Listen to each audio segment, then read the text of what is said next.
Hello everyone, আশা করি সকলেই অনেক ভালো আছো। আহট পর্বের ৩য় নম্বর পর্বে আমরা আলোচনা করব দ্য হান্টেড ডল অর্থাৎ ভুতুড়ে পুতুল। যদি আপনার শিশু একটি পুতুল নিয়ে খেলে এবং সেই পুতুলটি নিজে নিজে কথা বলে হাঁটে, এমনকি চিৎকার করে, তাহলে কি আপনি সেটা খেলনা বলেই মেনে নেবেন? আহটের ভয়ঙ্কর ৩য় পর্ব দ্য হান্টেড ডল, যা আপনার ঘুম হারাম করে দিতে পারে। গল্পটি শুরু হয় স্নেহা নামক এক বাচ্চা। সে ৭ বছরের একটি মেয়ে। তার মা রাধিকা এবং তার বাবা সমীর। তারা সদ্যই শহরের উপকণ্ঠে একটি নতুন ভাড়া বাসায় উঠেছে। স্নেহার জন্মদিন উপলক্ষে রাধিকা তাকে একটি পুতুল উপহার দেয়। পুতুলটির নাম ডলি। স্নেহা ডলিকে অনেক ভালোবাসে। সারাদিন খেলে, গল্প বলে, রাতে পাশে নিয়ে ঘুমায়। কিন্তু কিছুদিন পর রাধিকা লক্ষ্য করে স্নেহা কথা বলছে এমনভাবে যেন কেউ তাকে জবাব দিচ্ছে। রাধিকা জিজ্ঞাসা করে, তুমি কার সঙ্গে কথা বলছো? স্নেহা বলে, ডলির সাথেই তো। ও আমাকে গান শোনায় আর ভয়ঙ্কর গল্প বলে। রাতে ঘুমের মধ্যে স্নেহার কণ্ঠে অদ্ভুত আওয়াজ শোনা যায়, যেন সে কারোর ভাষায় কথা বলছে। পুতুলটি হঠাৎ করে নিজের জায়গা বদলে যাচ্ছে। রাতে বিছানায় রাখলে সকালে সোফার উপরে পাওয়া যাচ্ছে।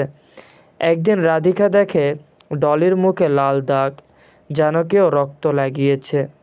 তখন থেকেই সে সন্দেহ করতে থাকে এই পুতুলটি সাধারণ কোনো পুতুল নয়। রাধিকা ডলির দোকানে নিয়ে যায়, কিন্তু দোকানটি বন্ধ থাকে। স্থানীয় লোকরা জানায় এই দোকানের মালিকের মেয়ে বছরখানেক আগে আত্মহত্যা করেছিল। একটা পুতুলকে ঘিরেই সব কিছু শুরু হয়েছিল। জানা যায় ডলি নামের ওই পুতুলটি ক্লারা নামে এক শিশুর ছিল, যে মানসিকভাবে অসুস্থ হয়ে পড়ে এবং নিজের মাকে হত্যা করে। তারপর নিজের রক্তে পুতুলের গায়ে লেখে, now she is mine forever. পুতুলটি তখন থেকেই যাদের ঘরে যায় তাদের জীবনে অদ্ভুত ঘটনা ঘটে।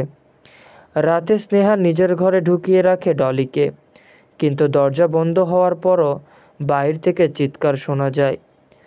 সমীর দরজা ভাঙে, দেখে ঘরে কেউ নেই, শুধু ডলির গলা থেকে গড়াচ্ছে কিছু কালো তরল, আর আয়নায় লেখা, শি ইজ মাইন নাও।